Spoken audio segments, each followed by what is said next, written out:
Le lieutenant Scott Parker avait vu beaucoup de choses en 15 ans de service militaire. Mais ce qui se déroulait ce matin glacial au poste avancé 23, un site hautement sécurisé perdu dans la nature sauvage de l'Alaska, surpassait tout ce qu'il avait vécu jusqu'à présent. Les sirènes d'alarme hurlaient à en percer les tympans tandis que les soldats se mettaient précipitamment en position de défense. Les détecteurs de mouvement avaient signalé une menace. Mais lorsque Parker et son équipe braquèrent leurs armes vers la porte, ils furent témoins d'une scène qui réduisit au silence même les plus aguerris d'entre eux. Un énorme grizzly venait de franchir la clôture de sécurité et avançait d'un pas lourd en direction du bâtiment de commandement.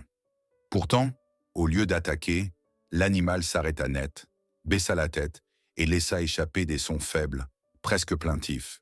Le sergent James Miller, expert en faune sauvage de la base, s'avança prudemment. « Ce comportement n'a rien de normal, murmura-t-il. Les ours évitent les humains. Et s'ils s'approchent, c'est par faim ou par agressivité. Mais là, c'est autre chose. » C'est alors qu'ils réalisèrent qu'il s'agissait d'une femelle. Son pelage était couvert de neige et de glace. Ses empreintes dans la poudreuse révélaient qu'elle avait tourné autour de la base pendant des heures, avant de finalement se décider à entrer. « Elle est épuisée, » observa Miller. « Et c'est une mère. Regardez ses mamelles. Elle allait des petits. » Cette révélation changeait tout. Une ours ne quittait jamais ses petits sans raison. Et si celle-ci avait été prête à forcer l'entrée d'une des installations militaires les mieux protégées, c'est qu'elle devait être désespérée. Parker, un homme respectueux des protocoles, se trouvait face à un dilemme. Les ordres étaient clairs. Toute menace envers la base devait être neutralisée. Pourtant, au fond de lui, il savait que quelque chose d'exceptionnel se jouait ici. « Ne tirez pas !» ordonna-t-il d'une voix forte. « Personne ne tire !» Les soldats échangèrent des regards incrédules, mais obéirent. L'ours releva doucement la tête et poussa à nouveau ce faible gémissement suppliant. « Elle veut qu'on la suive !» constata Miller. « Je parie que ses petits sont en danger. » Parker serra les poings. Quitter la sécurité de la base était risqué. Mais s'il ne faisait rien et que ses oursons mouraient, il ne se le pardonnerait jamais. Il se tourna vers ses hommes. « Des volontaires ?» 4 soldats s'avancèrent, parmi eux Miller. Ils s'équipèrent en de vêtements chauds, d'armes et de matériel médical. Le vent forcit et la neige se fit plus dense. Parker sentait peser sur ses épaules le poids de la responsabilité. Ils allaient s'enfoncer dans la nature hostile, guidés par rien d'autre que la confiance d'un animal sauvage. Avec un mélange d'appréhension et de détermination, ils suivirent l'ours dans la forêt enneigée, sans se douter que cette décision allait changer leur vie à jamais. Pendant des heures, ils marchèrent à travers un terrain accidenté, l'ours toujours quelques pas devant eux. Par moments, elle s'arrêtait, se retournait et les observait, comme pour s'assurer qu'ils la suivaient toujours. La neige s'amoncelait de plus en plus, et le froid mordant ralentissait leur progression. « À quelle distance sommes-nous de la base ?»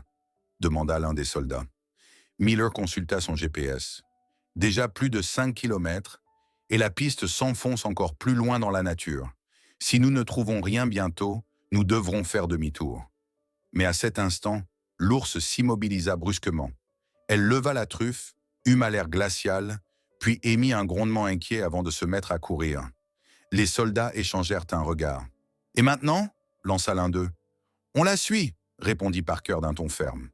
Les minutes qui suivirent furent une course effrénée dans la neige.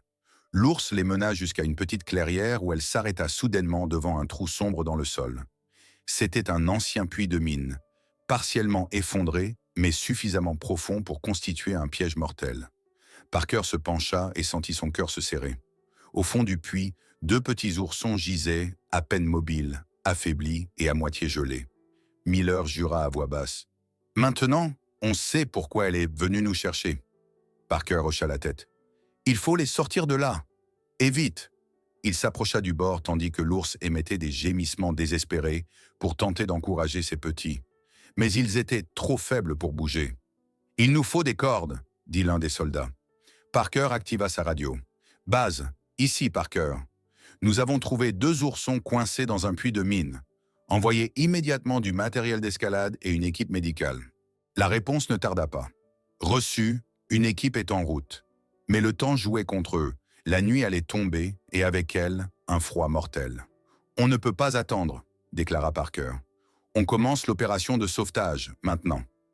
Le vent glacial fouettait la forêt sombre, tandis que le lieutenant Parker et son équipe s'empressaient de sécuriser leur équipement. L'ours-mer se tenait nerveusement au bord du profond puits de mine, ses gémissements inquiets résonnant dans la nuit silencieuse. En bas, dans l'obscurité, les deux oursons gisaient immobiles, affaiblis et prisonniers du froid mordant. « Nous devons agir vite », déclara le sergent Miller, l'expert en faune sauvage de l'unité, tout en vérifiant son harnais d'escalade. Plus ils restent là-dessous, plus leurs chances de survie diminuent. Parker acquiesça et contacta la base par radio. Nous avons besoin de cordes, de matériel d'urgence et de couverture thermique. Les oursons sont dans un état critique. La réponse ne se fit pas attendre. Une équipe de secours est en route, mais la tempête retardera son arrivée. Vous allez devoir improviser. Les hommes échangèrent des regards graves. Ils n'avaient pas le choix. Ils devaient agir immédiatement. Avec une extrême précaution, Miller attacha une corde à un arbre robuste et se prépara à descendre dans le puits étroit. Les parois étaient lisses, glacées et instables. Le moindre faux pas risquait de provoquer un effondrement. Lentement, il s'enfonça dans l'obscurité, son souffle formant de petits nuages dans l'air glacial. Lorsqu'il atteignit le fond, il entendit la respiration faible des oursons. Le plus grand bougea légèrement, mais le plus petit restait totalement inerte. Le cœur de Miller s'accéléra. Ils étaient en vie, mais à peine. Au-dessus, l'ours-mère observait la scène avec une attention fébrile. Elle émettait des sons doux, presque apaisants, pendant que Miller soulevait délicatement le premier ourson. Il n'était pas plus lourd qu'un gros sac d'équipement, mais son corps était glacé. Il l'enroula dans une couverture thermique avant d'attacher solidement la corde. « Remontez-le » cria-t-il. Avec des gestes précis et coordonnés, Parker et ses hommes hissèrent le petit à la surface. L'ours-mère s'approcha aussitôt, le renifla et poussa un léger grognement soulagé. Mais son regard revint immédiatement vers Miller. Toujours en bas. Elle savait qu'il en restait un. Miller se tourna vers le deuxième ourson. Il était encore plus faible que son frère, à peine conscient. Avec d'infinies précautions, il vérifia son état. Sa respiration était légère, mais bien présente. Rapidement, il l'enveloppa dans une autre couverture thermique et attacha la corde. Les secondes s'écoulaient lentement. Chaque instant comptait tandis que l'équipe remontait doucement le deuxième ourson. Puis, l'inattendu se produisit. La paroi du puits commença soudain à se fissurer. Un grondement sourd résonna sous leurs pieds. « Remontez-moi tout de suite !» cria Miller en s'accrochant fermement à la corde. Les soldats tirèrent de toute leur force. Juste au moment où le sol sous lui s'effondrait, Miller fut arraché du puits. Une fraction de seconde plus tard, la terre s'écroula derrière lui. Une seconde de plus et il aurait été enseveli vivant. Essoufflé, il s'effondra dans la neige. Le puits était désormais complètement bouché. S'ils avaient mis ne serait-ce que quelques instants de plus, il aurait été perdu. L'ours-mère leva les yeux de son petit et fixa Miller un long moment. Puis, comme si elle lui accordait enfin sa confiance, elle renifla doucement le second ourson et poussa un grognement rassurant. Elle les serra délicatement contre elle pour les réchauffer. « On a réussi », murmura Parker en s'affaissant dans la neige. Mais le travail n'était pas terminé. Les petits restaient en danger et ils devaient tout faire pour assurer leur survie. « On installe un campement d'urgence », décida Parker. « Nous restons ici jusqu'à ce qu'ils soient hors de danger. » Alors que la tempête faisait rage autour d'eux, les soldats commencèrent à monter leur bivouac de fortune. Cette nuit serait décisive, non seulement pour les oursons, mais aussi pour ce lien extraordinaire qui venait de se tisser entre l'homme et l'animal. La nuit glaciale enveloppait les soldats et l'ours-mère, tandis que le campement de fortune prenait peu à peu forme. Parker et son équipe savaient qu'ils devaient maintenir les oursons au chaud, sinon ils ne survivraient pas jusqu'au matin. Le sergent Miller vérifia leur température corporelle et constata que le plus faible des deux était en état d'hypothermie avancée. « Nous devons stabiliser leur température », déclara-t-il en resserrant la couverture thermique autour du petit. Parker s'agenouilla à ses côtés. « Peut-on les réchauffer avec notre propre chaleur corporelle ?» Miller acquiesça. « C'est peut-être notre meilleure option. Ils sont trop faibles pour produire de la chaleur eux-mêmes. » Parker prit l'un des oursons dans ses bras, tandis qu'un autre soldat pressait doucement le second contre lui. L'ours-mère observait la scène avec une vigilance intense, mais elle ne montrait aucun signe d'agressivité. Au contraire, elle semblait comprendre que les hommes tentèrent de sauver ses petits. Les heures s'écoulèrent, mais la situation restait critique. La tempête s'intensifiait et les températures continuaient de chuter. Les soldats érigèrent des murs de neige autour du camp pour se protéger du vent mordant. Le contact radio avec la base devenait de plus en plus sporadique à cause des conditions météorologiques. « Combien de temps pouvons-nous tenir comme ça ?» demanda l'un des soldats en réchauffant ses mains contre un chauffage d'urgence. « Aussi longtemps qu'il le faudra, jusqu'à ce que les oursons soient hors de danger ou que les renforts arrivent, » répondit Parker avec détermination. « Mais on ne les abandonnera pas. » Les heures passèrent douloureusement lentement. À tour de rôle, les soldats maintenaient les petits au chaud, tandis que Miller surveillait régulièrement leurs signes vitaux. L'ourson le plus faible respirait toujours difficilement, mais il montrait les premiers signes de rétablissement. L'ours mère ne les quittait pas des yeux, inquiète, mais elle continuait de tolérer leur présence. Peu avant l'aube, un message radio arriva enfin de la base. « Une équipe de secours est en route, mais la tempête les oblige à ralentir. Ils n'arriveront pas avant midi. » Parker serra les mâchoires. Il leur restait encore plusieurs heures à tenir. Il jeta un regard à l'ours mère, qui s'était maintenant allongée près de ses petits. Elle les léchait doucement, s'occupant plus particulièrement du plus fragile d'entre eux. « Elle fait sa part, nous faisons la nôtre », murmura Miller. Avec les premières lueurs du jour, les températures devinrent un peu plus supportables. Les oursons commencèrent à bouger légèrement et émirent quelques faibles gémissements. Un signe qu'ils pouvaient survivre. Parker et son équipe reprirent espoir, mais ils savaient que la lutte pour la survie des petits était encore loin d'être terminée. Le blizzard s'apaisa momentanément, et Parker profita de cette accalmie pour explorer les environs. Il devait trouver d'autres moyens de se protéger si la tempête reprenait de plus belle. Les soldats collaborèrent pour renforcer les murs de neige et améliorer l'abri du campement. « Nous avons besoin de plus de carburant pour les chauffages d'urgence », déclara un soldat. « Si seulement on pouvait faire du feu. »« Trop risqué, » interrompit Parker. « L'ours nous fait confiance, mais une flamme ouverte pourrait l'inquiéter. » Miller hocha la tête en signe d'accord. « Sans compter que la fumée pourrait nous trahir. Il faut trouver une autre solution. » Tandis que les soldats s'activaient, l'ours mère s'approcha du campement et s'arrêta à quelques mètres de Parker. Ses yeux sombres le scrutèrent longuement. Un instant, elle sembla l'évaluer. Puis elle baissa lentement la tête et ferma les yeux un bref instant. Parker l'observa, intrigué. Était-ce un signe de confiance? Au fil des heures, les oursons commencèrent lentement à se rétablir. Leurs mouvements devenaient plus assurés, leur respiration plus régulière. Parker ressentit un profond soulagement, mais il savait que le danger n'était pas encore écarté.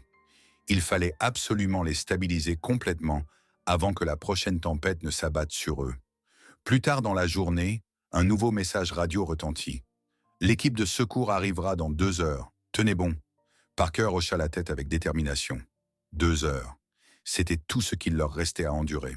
Les heures s'écoulaient avec une lenteur insoutenable tandis que la tempête continuait de balayer sans relâche le campement improvisé. Parker et son équipe avaient tout mis en œuvre pour stabiliser les oursons, mais le froid restait impitoyable. Les températures chutaient encore, et même les couvertures les plus épaisses semblaient insuffisantes pour leur apporter la chaleur nécessaire. « Comment vont-ils » demanda Parker en regardant Miller, qui contrôlait une nouvelle fois les signes vitaux des petits. « Le plus robuste s'est bien rétabli, » répondit Miller. « Il peut déjà relever la tête et réagit au son. Mais le plus faible... » Parker posa les yeux sur la minuscule boule de fourrure immobile dans les bras de Miller.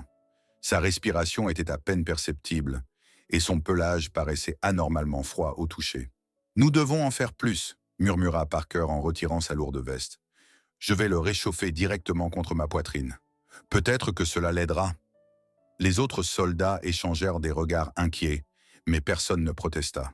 Dans cet environnement hostile, chaque initiative comptait pour tenter de sauver la vie des oursons.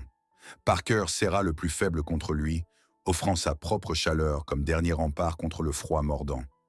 L'ours mère l'observait, ses yeux sombres scrutant chacun de ses gestes. Elle s'était progressivement habituée à la présence de Parker et de son équipe. C'était comme si elle comprenait que ces humains faisaient tout pour protéger ses petits. Le temps passait, mais la tempête ne faiblissait pas. La communication radio avec la base restait instable, et l'équipe de secours annoncée progressait difficilement à travers le blizzard. Il devait encore tenir bon. Soudain, un bruissement se fit entendre près du campement. Une ombre bougea dans l'épais rideau de neige. D'instinct, Parker et les autres saisirent leurs armes. Était-ce un animal, un loup ou peut-être un autre ours? L'ours mère redressa sa massive tête et émit un grondement sourd. Ce n'était pas un cri de peur, mais un avertissement. Les soldats retinrent leur souffle, en alerte. Puis une silhouette émergea de l'obscurité. « Bon sang, il était temps !» lança une voix à travers le hurlement du vent. C'était l'équipe de secours. 3 soldats en tenue d'hiver avancèrent péniblement à travers la neige, portant du matériel et des provisions. « On commençait à croire que vous étiez perdus !» s'écria l'un d'eux en atteignant enfin le campement. Un immense soulagement envahit Parker et son équipe. Il confia prudemment l'ourson à Miller avant de se relever. « Nous n'avons plus beaucoup de temps. Le plus faible est encore en danger. » L'équipe de secours ne perdit pas une seconde. Ils mirent en place un camp plus spacieux et mieux protégé, activant des dispositifs de chauffage supplémentaires. Les soldats travaillaient avec une précision forgée par des années d'entraînement intensif. L'ours mère resta immobile, mais ses yeux suivaient chaque mouvement.